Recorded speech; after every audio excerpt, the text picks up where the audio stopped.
What's up, everybody? Rob Live. We are back in the home court studio. Jim. Oh, it feels good, man. I like downstairs, but I get it. This is home. This is home. Wait, yeah, poor Jim. I promised him that I was going to help him move all this equipment. And then I come crawling in at 9:05. He's vacuuming already. My apologies, Jim. No, Public it's apologies. Good, man. You work hard. But then it's my vision. You would get in my way. Yeah, but at the same time, Jim's like had 2 surgeries, and then I'm the guy showing up late. So I apologize for that. Not at all. Not at all. So, guys, I have a little beef with some of you out there, right? You know who you are. I'm going to talk about you right now. You're the Thanksgiving skippers.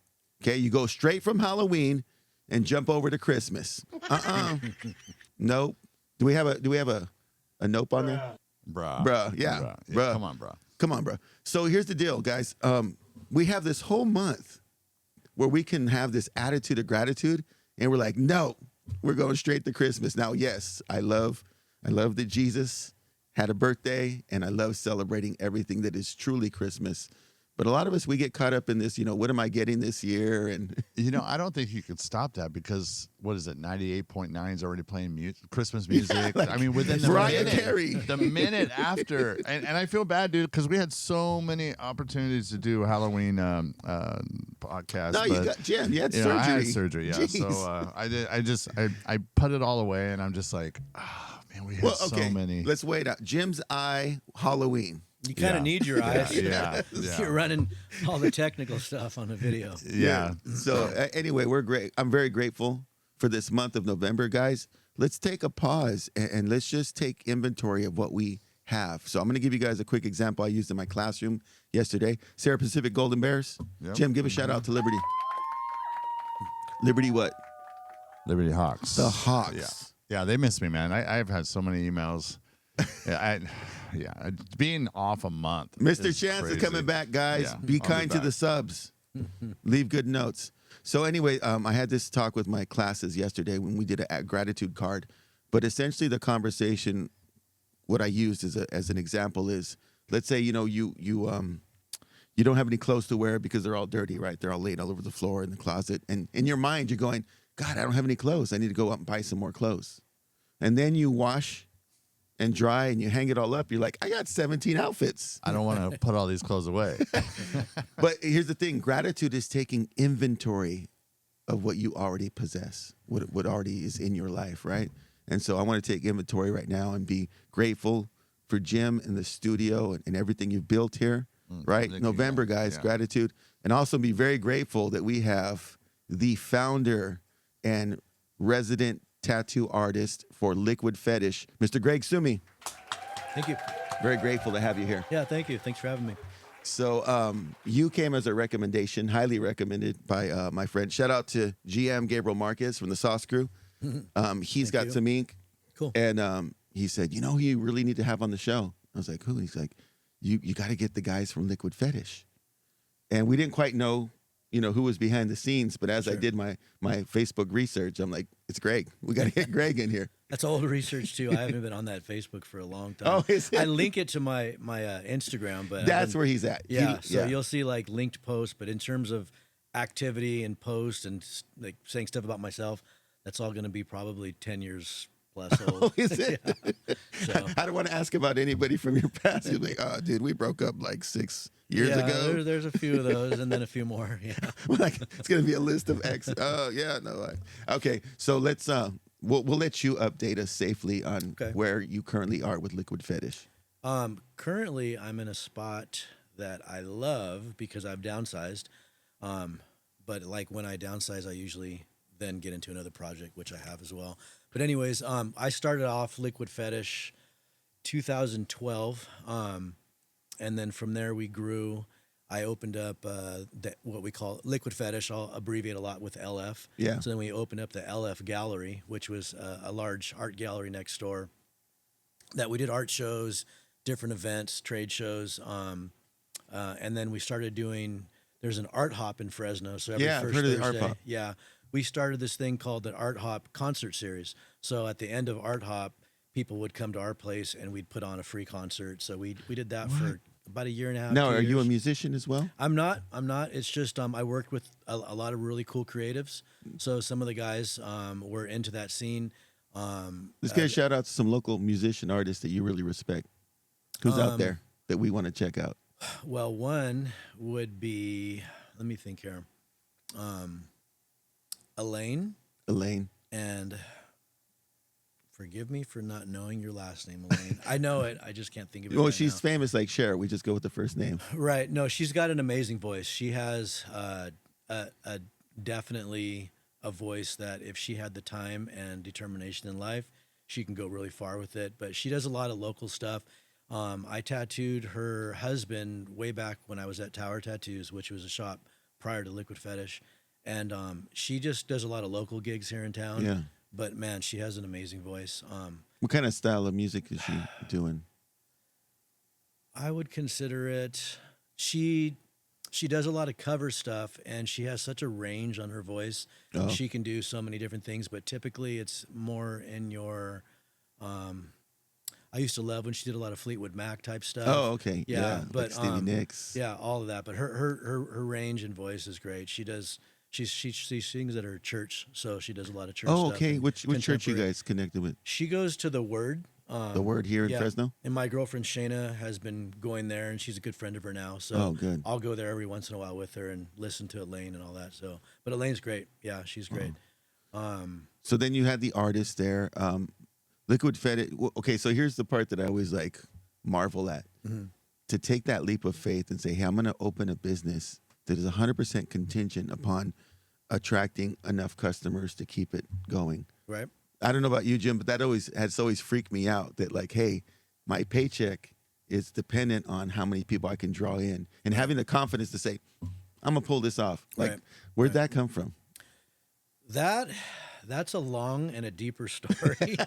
But let's just say I've always kind of been more business minded, and you can rewind all the way back to probably when I was 10, 11, 12 years old, and my business may have started in not the best avenues, but like I remember selling candy and baseball cards to the guys on the baseball team and stuff like that. Oh, okay. Then from there, my life kind of went a different direction.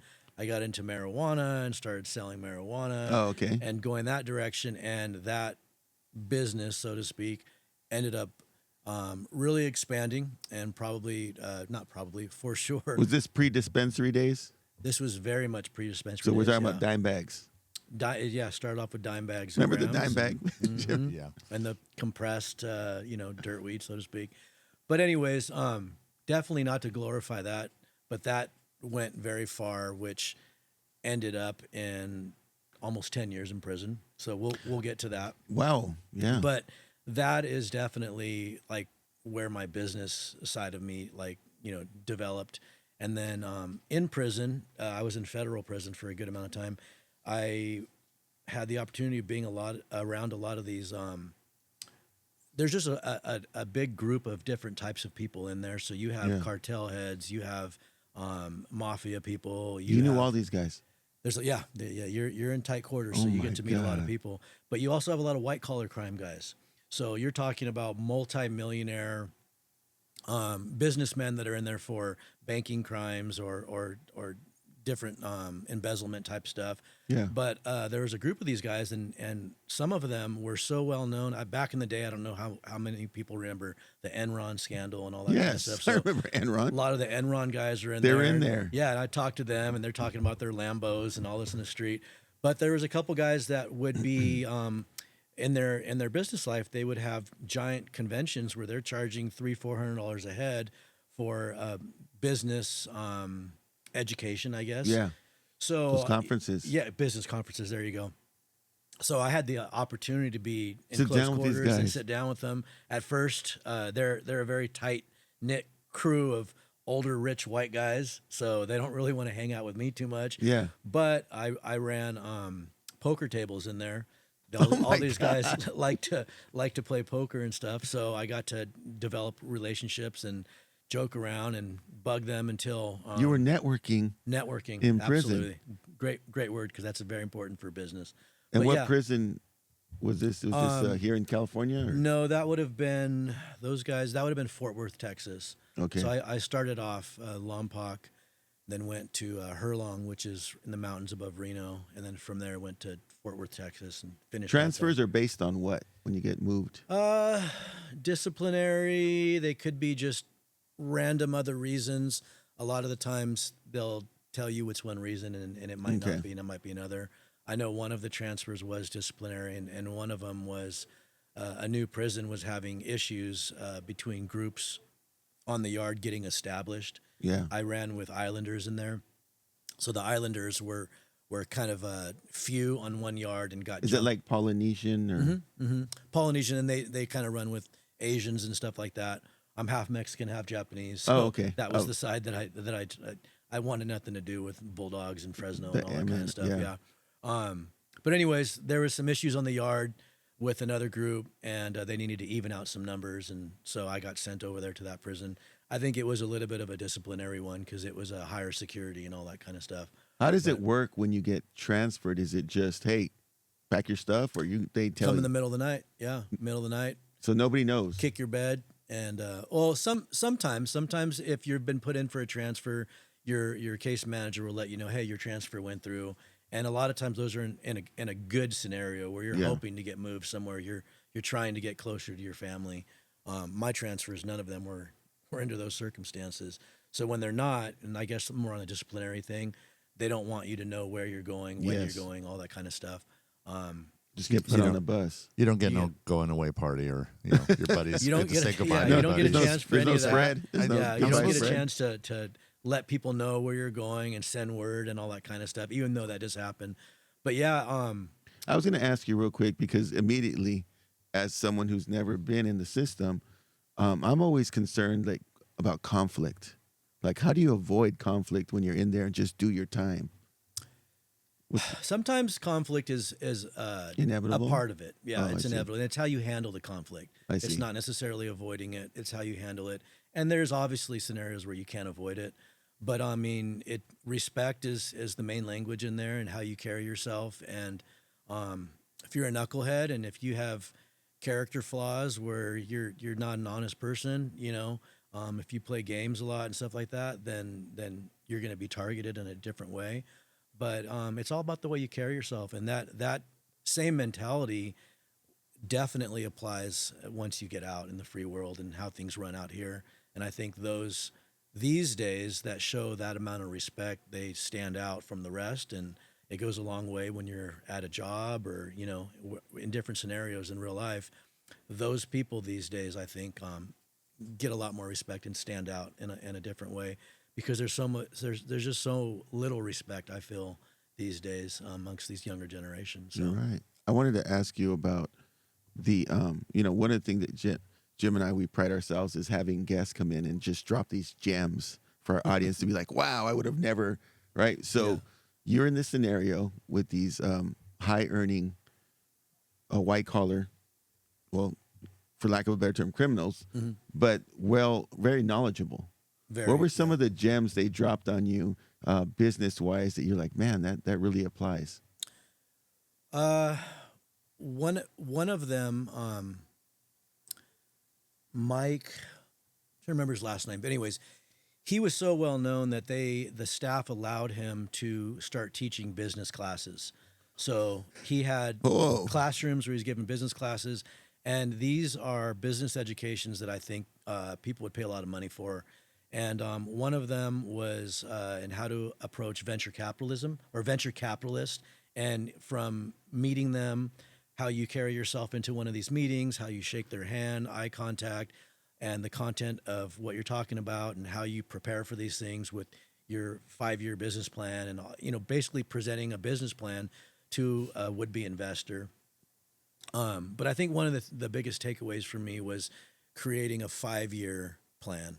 And and when you're applying that to business, it's super important for a 5-year business plan, what that looks like. You're mapping out your projections of all your milestones of what you want to do in each year. But I think that 5-year plan really is applicable to all aspects of life. So I think a lot of people these days if there was more planning and organization involved, where you're setting goals for yourself and then slowly achieving these goals. A lot of these end goals that might seem like unachievable or just huge and hard to ever get there are a lot more feasible and easier when you're taking steps and you're watching yourself clear each milestone, getting closer and closer. So 5-year plan is probably one of the most effective and valuable things that I learned in there.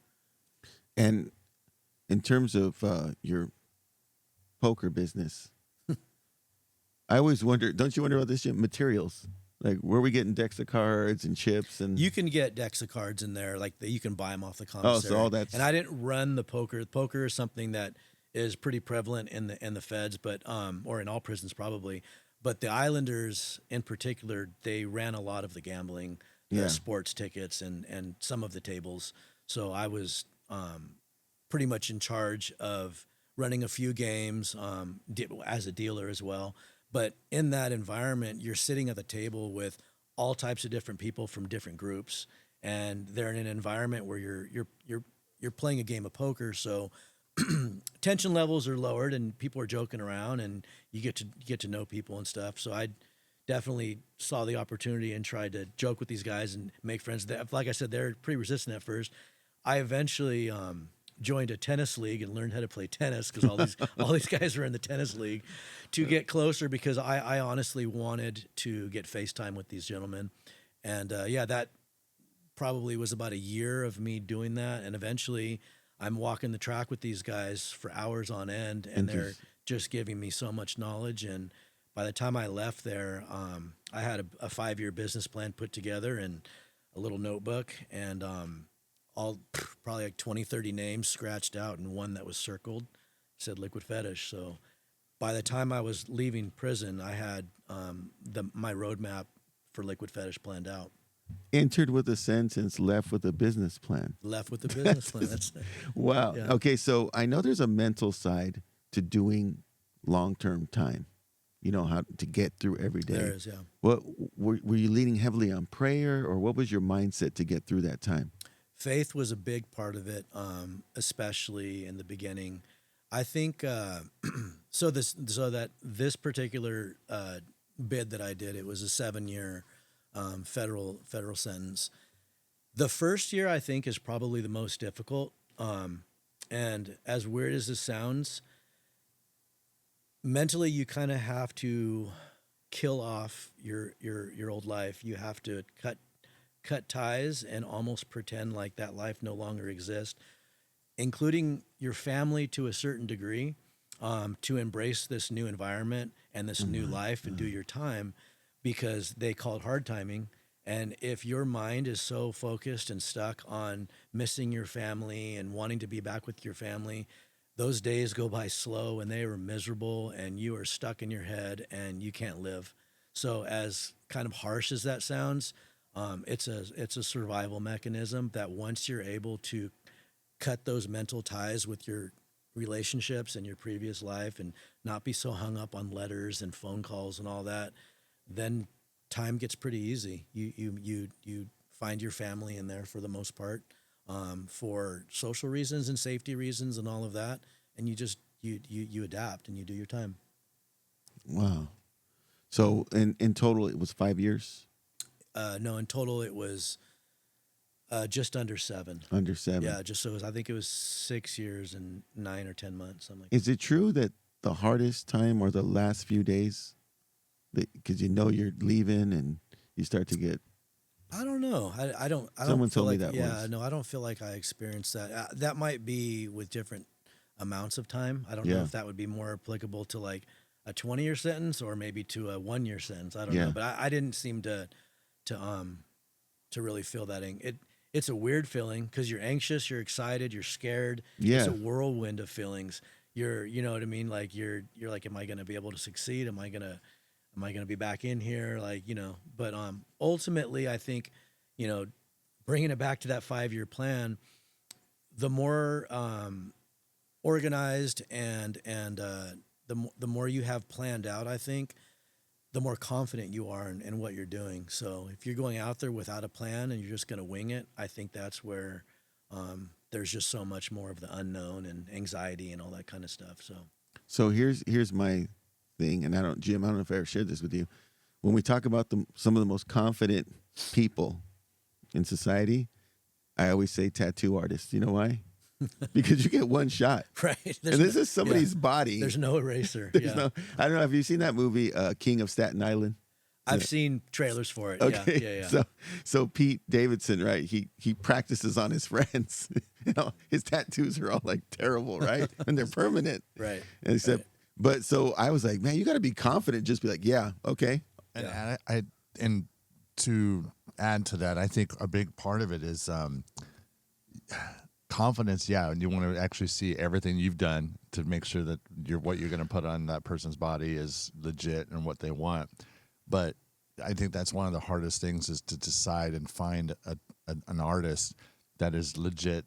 And it's like, oh, let me see your album of the stuff you've done, and you're like, did you really do that? You know, because it's like, can you actually do something in front of me so I could see it first before you? That definitely, it's not as common, but that definitely exists in terms of artists that steal other people's portfolios. You know what I mean? And try to represent it as your own work. Which to me, it's like, why would I ever want to do that? Because now you got to deliver. You can't live up to it. You know what I mean? It's not like you're just saying, yeah, I did that. This person now wants you to do that on them. But yeah, that's something. I mean, I've had my portfolio stolen before when I worked at Tower Tattoos. Absolutely, yeah.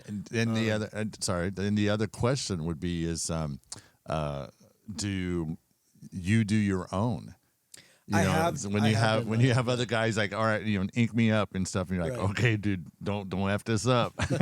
I have done my own. Those now I would never want to do that just because I want someone with both hands, both eyes, being able to get as close as they need to and all of that. Yeah. Whereas I think there are actually some people that kind of brag as if like, yeah, it's cool, I did my own. And it's like, I mean, why would you want to do your own and limit yourself like that? But when we're starting out, not a lot of people, are going to raise their hand to go first. So then you got a tattoo on yourself. So it's kind of funny, but a lot of tattoo artists have some of the crappiest work on them because it's been practice work, whether they let another artist practice on them or whether they practice on themselves. I'm assuming the front of the arm is easy to see. All those top of the thighs, front of the arm, those are areas where you can easily work on yourself. Yeah. So all the stuff that I've done on my stuff is going to be like on the top of my thighs and on my forearms and stuff like that. So. Yeah, there's amazing detail on that right there. I'm looking at that right there. Yeah. That is amazing detail. Buddy The of mine did shading. that, yeah. So I wanted to ask Robert, let's take a pause. I want to fix that behind you because you can't see our logo. Sorry, hang on a second. We'll edit this out. So, wow. I was going to, so the next question I have for you, think about for a second, is how'd you get started?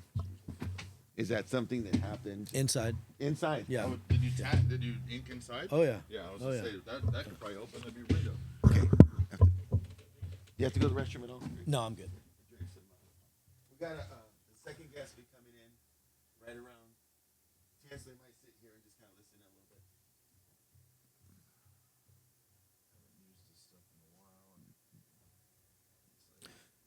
Always got to work out the kinks a little bit when you get back in this, jump back in the saddle.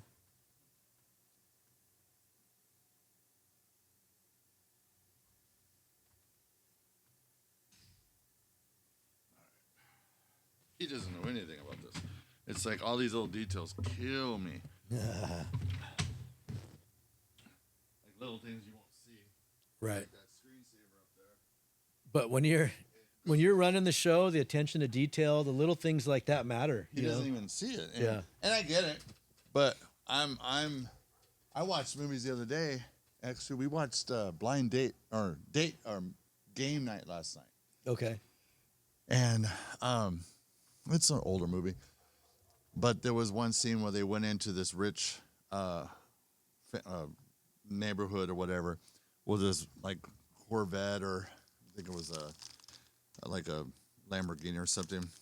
It pulled out of the gate entrance, and then they, on their game night, they had it was a scavenger hunt type thing. Mm-hmm. Well, they went into the gate.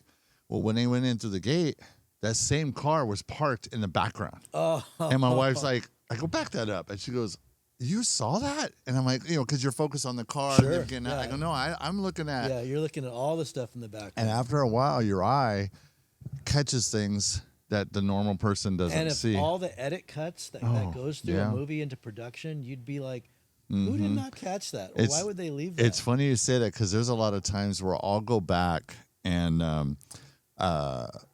watch something of bloopers or like of that movie I watched just to see if I'm like, did I catch that too? Because I'm like, hey, you know, someone was wearing a hat and then now they're not. Now they're you know, not, yeah. So, but yeah, no, I never noticed that. it's a hobby. What? Oh, you're like, look at that boom mic.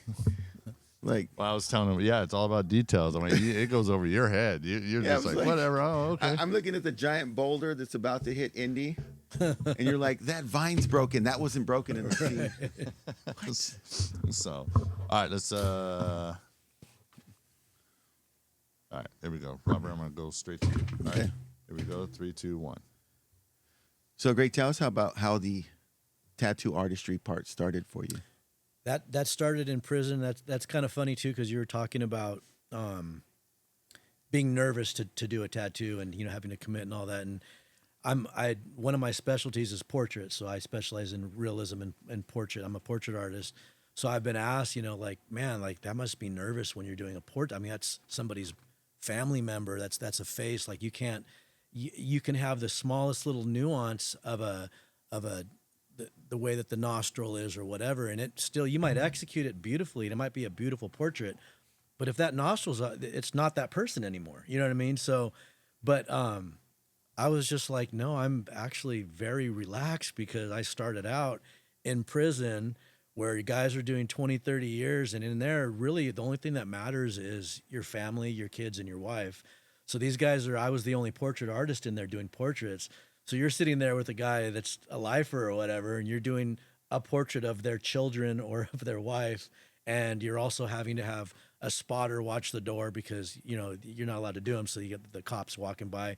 So you get all these elements. You don't want to mess up this guy's tattoo, and then the only thing that matters to him, and then you have someone watching. So when I get out and I'm like in an environment where there's no one that I don't have to have anybody watching, I'm relaxed. I'm like, this is way easier. So I went you through get paid. Yeah, exactly. So it's a way different environment. What a lot about better. materials inside? What materials were you using? Most of the time it's homemade stuff. So we're making our own ink. But to answer that question, I started off in prison. You make your own ink. We make our own machines. We're getting Out of what? I would use a toothbrush and heat it up and bend it to the shape of the frame that I need. We would use a Bic pen for your tube. Guitar strings, different types of guitar strings or different thickness of needles. So you unspine the I guess it's copper or brass on the outside, and there's a That's the stainless needle. needle inside. Yeah, then we you stick it in a eraser head, and you run your finger on that eraser head with sandpaper and the needle at an angle, and it sharpens the tip, and then you get your tip sharpened. The motor usually is from your beard clippers. Some prisons you can have beard clippers, others you don't. Sometimes guys that work in facilities would smuggle in these little like tapper motors or whatever. Sometimes Prison we is- would make them battery operated with our book lights, and I would do a wrist strap to where it would control your machine. Other times you're having to tap into electricity in the wall, and there's guys in there for everything. So you got electricians in there, so they figure out ways to pop into a socket and then wire you in. So you'd be amazed at the intelligence and all the different people in there that have specialties in something. They were this, they were that on the street, and that's still who they are in there, and that's the knowledge they have. So, yeah, It's like the University of MacGyver. absolutely. Wait, is that I'm sorry, young audience. MacGyver was an action show back in the day where he would take random materials. And yeah, Right? figure things out. Yeah, That's Create amazing. things. Yeah. You have to be very innovative in there, and I learned a lot. It was amazing. You had somebody for everything. There's a guy who's the ice cream guy. He makes homemade ice cream if you want to buy ice cream. There's a guy that made homemade pizza doughs if you wanted to make a pizza one But there's no night. kitchen like Microwaves. Yeah. microwave. So you're allowed one in. Yeah, they have rooms where there's microwaves and stuff Oh, okay. like that. Kind of a common area use. The one that I used to hear about, and I don't know if it's still popular, is the thing they call the spread. Yeah. Is that still a thing? It's a thing. That's more of a thing in jail. Oh, I see. So in jail, you pretty much only have a hot pot. So you'll do a lot of cooking with. You can like toast your bread in plastic and you wrap it on the outside of the hot pot. But with the hot pot, you're basically making noodles, and then just chopping up a lot of ingredients from the commissary and mixing it all in and putting in hot sauce, mayonnaise, whatever, and that's pretty much I'm sorry. I would be like, why just wait until lunch? You know, why would you have to go because the through all food, that? yeah, because the food in there is almost not edible. Oh, really? In more of a county jail. I see. In prison, it's actually not bad at all. It's pretty okay. good most of the time. I always hear about the dreaded bologna sandwich. That's the county bologna sandwich. Fresno probably has the absolute worst food, and I know it's gotten even worse than what it was when I used to go in, which was 20 plus years ago, which I can't even see it getting worse, but it has. I'm sorry. So someone told me when we were in the media, someone told me that the homeless get fed more better than the inmates. 1,000,000%. Yeah. 1,000,000%. Yeah. So, okay, so as far as when you were younger, were you raised here in the Central Valley? I was raised here in the Central Valley. I was born in San Jose. Okay. I moved here when I was about 10. Little background on me. I'm a PK. It's a pastor's kid. So my dad was a minister pastor. That My mom was law enforcement, so she was an senior investigator for the DA's office. So she works for the DA's office here in town. So yeah, that was where I came from. well, all those assumptions, right? With that being your parents, you're like, oh, this is an alignment with success. You would think, Yeah. but in the Christian community, everybody knows the reputation of a PK, and usually it's like, and that's the same with my household. It's me and my sister. Yeah. One's gonna go one way, one's gonna go another way. You know, so my sister, she great student, 4.0 for the most part, into sports, and she's now a child psychologist, and she works at a elementary schools and stuff like that. But she was the good kid.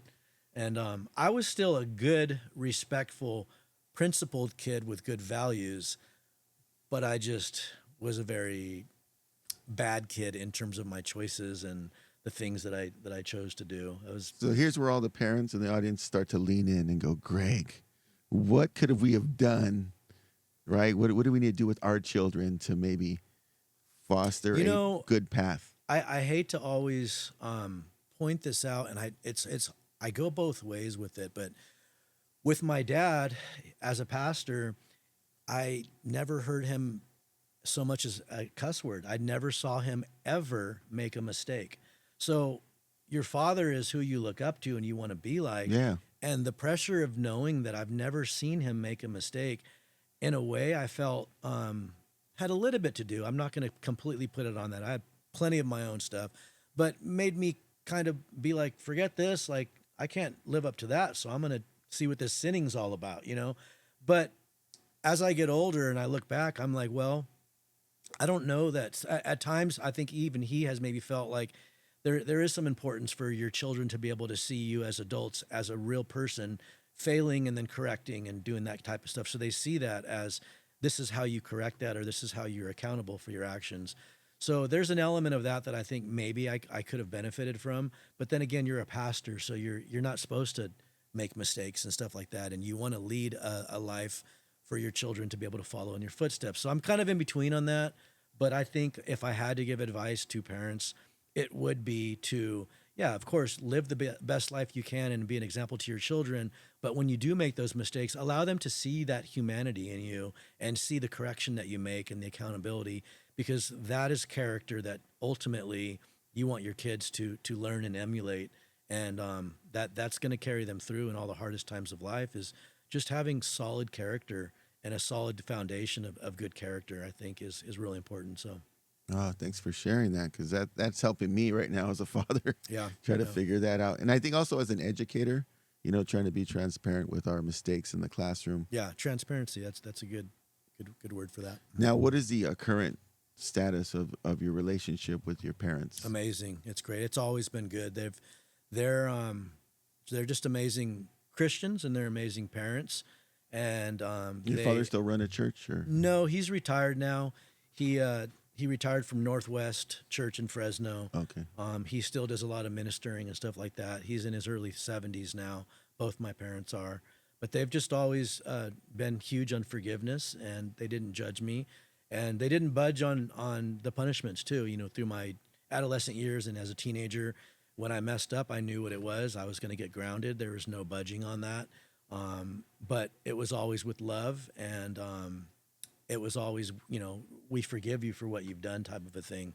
So I think that Christian foundation is ultimately what was my saving grace, and as far as I went into crime and bringing me back to who I've always been, like in terms of my principles and values and stuff like that, because I very easily could have gone pretty hard in a direction that there might have been no coming back from. I think with what I got involved with and all of that. So Praise God. So I want to go back to you. You're out of prison. You got a 5-year plan. You hit the ground running. What happens there? So my 5-year plan was, summarizing it, was within the first 6 months, get into any legitimate tattoo shop.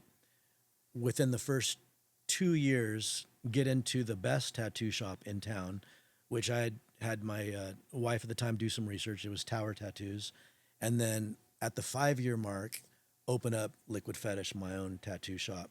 And in that time, getting all of the experience in a professional setting, with professional tattoo equipment and using professional techniques. Because as much as you do get some experience in prison, I kind of had to unlearn using homemade equipment and some of the techniques you're doing with homemade equipment.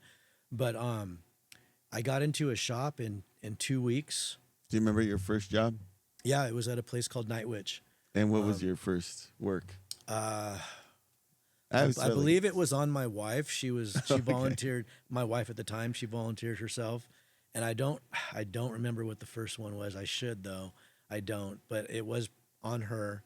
And so, anyways, I was there. I got there in 2 weeks. I was able to land that job, and then I had a little art show at Tower Tattoos. I would walk by there and look in the window, and then I'd go and talk to them. And at that point in time, I was just like, and I'm skipping past something, but when I was in prison, this is its own little like God story, but I started oil painting in there and realized I had this talent to oil paint.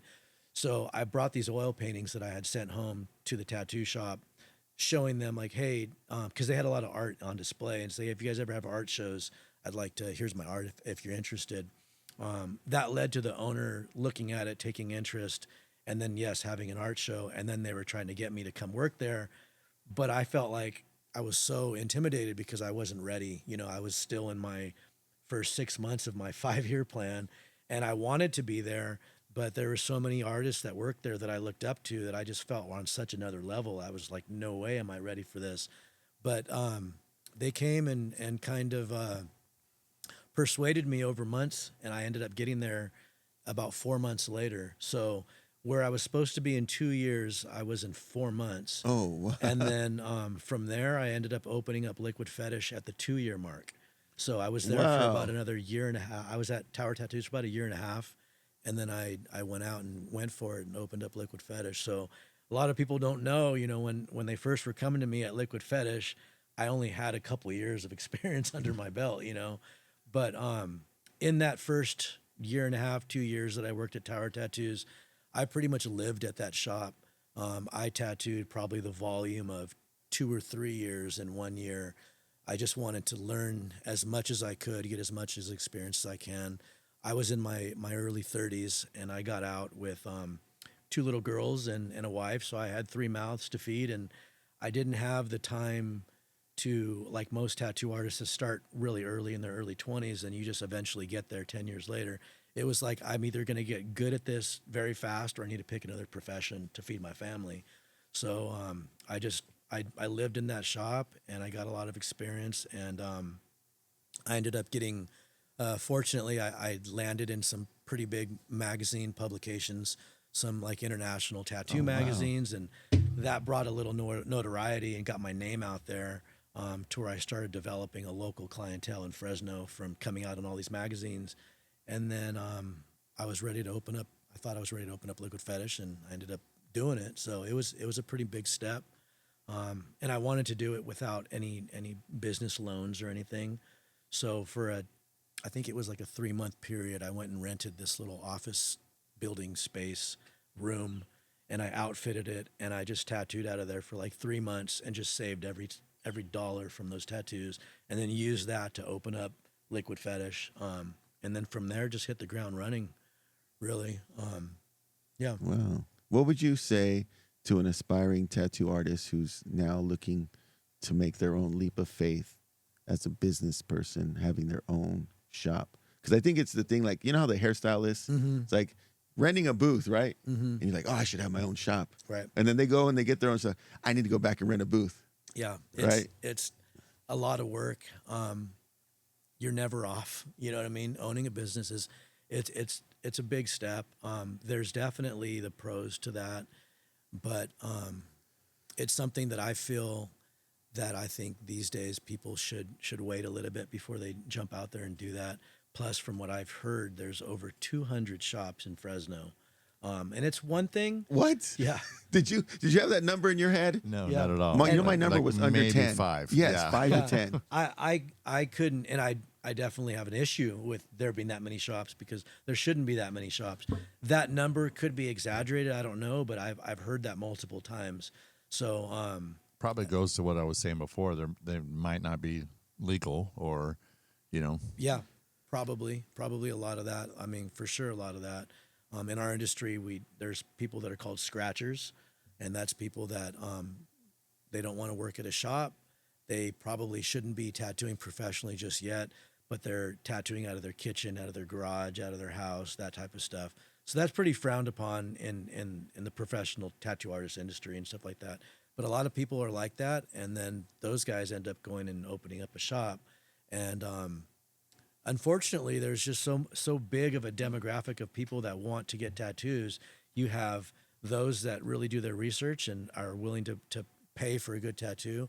And then you have all these other people that just want to see ink on their body and don't really either care or know about the difference in quality. Yeah. So there's a clientele for every type of artist out there, I guess, unfortunately. What are the numbers of comparing you having a client or a customer coming in saying, fix this tattoo or give me a new tattoo, like, you know, something new? That Or in is it- terms of numbers or percentages, I couldn't give you a super accurate one, but I can say that that's increased a lot. Partly because yes, they get crappy tattoos and they want it done better, but the other big part of that is technology, equipment, and technique has so drastically improved over the past decade that a lot of people just look at their skin and they're filled up with sleeves and they're like, man, like what's out there now is so much better than what was out there when I got what I got done that I was happy with. I want to clean my canvas and start over again. So because of that, Yeah. it's funny you asked that question, is why I opened up the newest business that I opened up with my girlfriend, which is Bellissimo, and it's laser tattoo removal. So a lot of people get a kick out of that and like, oh, so you put it on and you take it off. You got this you whole stole thing. it from me, Greg. Right? Okay. I get that a lot. And that's part of it. Yeah. For those that have tattoo regret, we can, but the real reason was because I had so many people that come to me for a cover tattoo and they might want a portrait over something that's dark. And I have to explain to them that, no, we can't put light over dark. You have to lighten this with some laser. You have to get rid of this area and this. And then I have to send them out to a laser place and be like, I don't know, I don't have any interest in these laser businesses. So I just be like, go to one of these and come back when it's light. The problem is a lot of those laser techs, they're not really familiar with the tattoo industry and what we do that much. They're just there to take them off.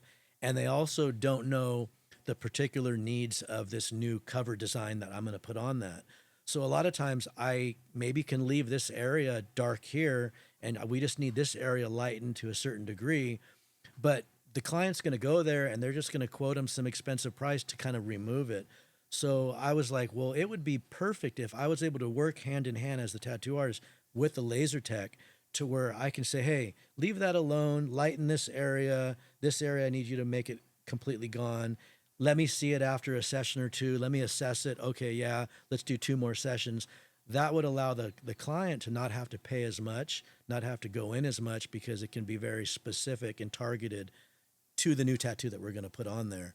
So that's kind of a bigger purpose in opening that business and it's next door to Liquid Fetish. So now I can do that. When someone comes in for a cover tattoo, we offer kind of a one-stop shop where we can be a specialty cover tattoo facility where I can work kind of interactively with the laser tech. So Really smart. Do you remember your best work? The one that you're like, man, this is my. you know what? I like to say and maintain that every new piece is my best piece. And as long as you keep thinking like that, you just give it 110% every time. So I really can't say that I have some favorites. I have some that I have many that have won awards and stuff that I'm Yeah. proud of, but it's hard to single anyone out because they're different for different reasons. Where can we see that portfolio of work? On my Instagram page. Okay, On my so we're gonna Instagram go ahead and page, share that. yeah. So you now have Liquid Fetish, and then what's your removal called? It's called Bellissimo, Bellissimo, right next door to each other. right next door to each other. Yeah. Guys, if you want to get the best ink or remove some ink to get some different ink on there, we have two great places for you to check out.